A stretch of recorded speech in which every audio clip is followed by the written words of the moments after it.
poupança Bradesco. Por que foram transferidos? Vamos esperar o resultado do inquérito. A visita de 2h30 em Nova Iguaçu terminou no mini hospital Jardim Guandu, da rede estadual. Funciona apenas 1 ano, os mesmos problemas. E outro ainda pior, o hospital só tem uma ambulância. Ou melhor, um jipe em mau estado para transferir doentes graves. Mais reclamações dos médicos e pacientes. E até um protesto de um profissional da saúde. Nós temos clareza de que essa população não pode mais ficar sendo utilizada politicamente como vem sendo. E o ministro da Saúde, com a sua campanha, difamando o servidor público, não resolve a questão da saúde. Faço questão de denegrir a imagem de quem não cumpre seu dever, de quem não está no lugar na hora certa, de quem sai antes, de quem não cumpre suas obrigações. Os que estão no lugar certo, como nós encontramos hoje de manhã no Hospital da Posse, merecem nosso aplauso. São pessoas que, inclusive, há 3 anos estão fixas no mesmo lugar, no mesmo plantão de fim de semana, merecem todo o aplauso. Quando eu chego num posto, como cheguei várias vezes, e encontro 70%, 60% de pessoal faltando, tem que ser denunciado, tem que ser mostrado para a comunidade, e a comunidade tem que reagir. 4 pessoas morreram e 60 ficaram feridas num acidente hoje em São Paulo. Um trem bateu num ônibus numa passagem de nível na zona sul da cidade.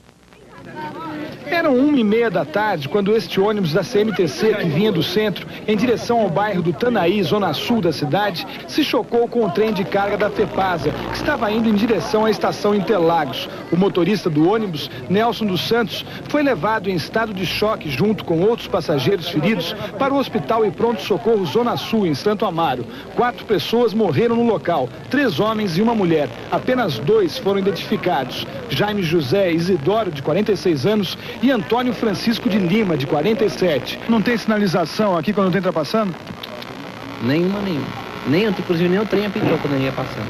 E não é preciso ser especialista em sinalização para perceber que apenas esta placa no cruzamento da Avenida Paulo Heimberg com a linha férrea é insuficiente para alertar os motoristas. A própria FEPASA reconhece isso. Realmente eu não vejo nenhuma sinalização adequada aqui, eu tenho que reconhecer isso. Indignados, esses moradores aproveitaram para protestar contra o descaso das autoridades.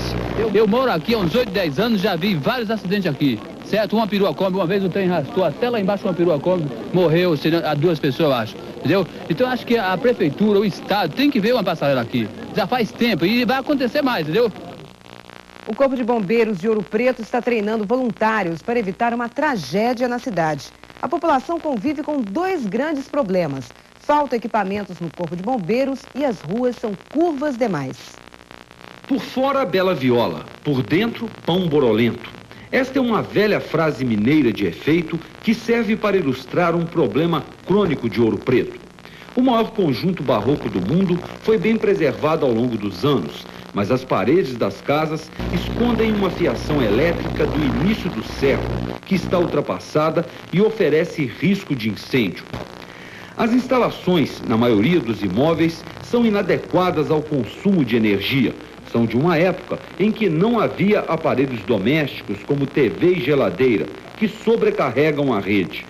Um prédio como esse, né, de quase 100 anos de vida, estaria destruído em menos de 1 hora, ou muito tardar 1 hora de destruição. No caso de um incêndio, o destacamento do Corpo de Bombeiros, que tem apenas um caminhão-bomba e menos de 30 homens, talvez não seja eficiente para combater o fogo. O quartel fica na parte baixa da cidade e, por causa das ladeiras e das ruas estreitas, o caminhão leva 20 minutos para chegar até o centro. É por isso que a população começou a aprender técnicas de combate a incêndios. São os bombeiros voluntários. A primeira turma, de 50 pessoas, se formou hoje. A aula de encerramento foi em frente à igreja de São Francisco de Assis. Baixando a temperatura.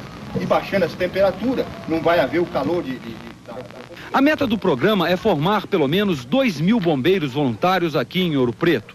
O objetivo não é só ensinar as pessoas a combater o fogo, e sim conscientizar a população para a prevenção.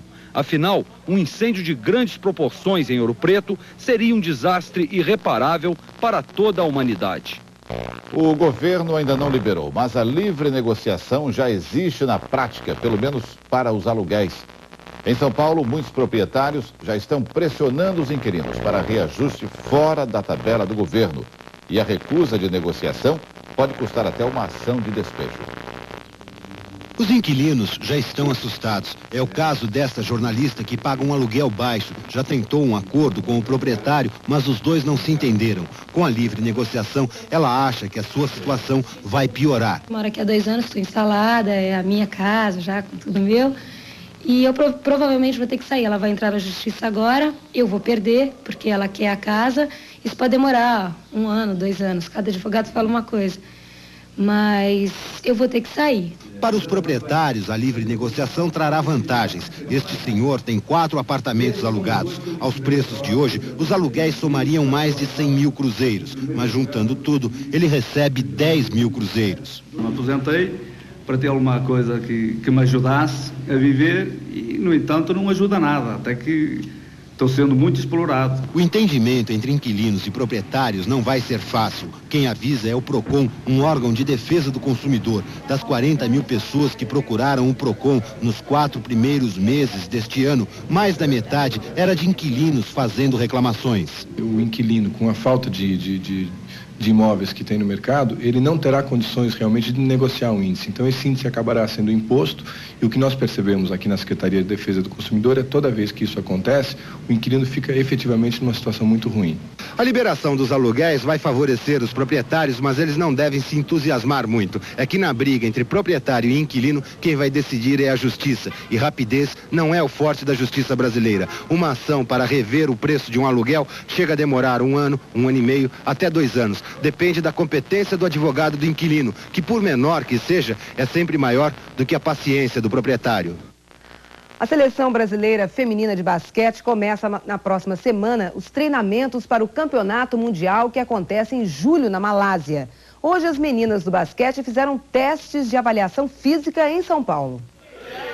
Todas as 14 jogadoras passaram pelo teste da esteira, uma máquina computadorizada que simula uma corrida de 15 minutos numa montanha. Aqui, os médicos puderam fazer uma avaliação rigorosa do sistema circulatório em condições de esforço máximo. Os batimentos cardíacos atingiram a média de 190 por minuto e a pressão arterial foi medida pelo médico de 3 em 3 minutos. Você acha que com esse coração aí vai dar para conquistar o Mundial? Acho que para conquistar o Mundial tem que ter esse coração e um pouquinho mais, né? Porque quando a gente sai assim fora do país, a gente tem que dar tudo de si, né? E mesmo se não tiver coração, tem que somar com os brasileiros que ficaram aqui torcendo com a gente e com força total para a Malásia. Sorridente, Hortência conseguiu chegar no limite da máquina ao atingir a velocidade de 10 km por hora numa rampa de 22% de inclinação. Isso representa 166 metros por minuto, um índice de dar inveja a muitos corredores da São Silvestre. Você acha que essa seleção brasileira tem condições físicas e emocionais para chegar na final? Completamente. Por quê? Porque nós já estamos numa idade, eu já estou com 30, a Paula já está com 28. Nós atingimos um amadurecimento bom.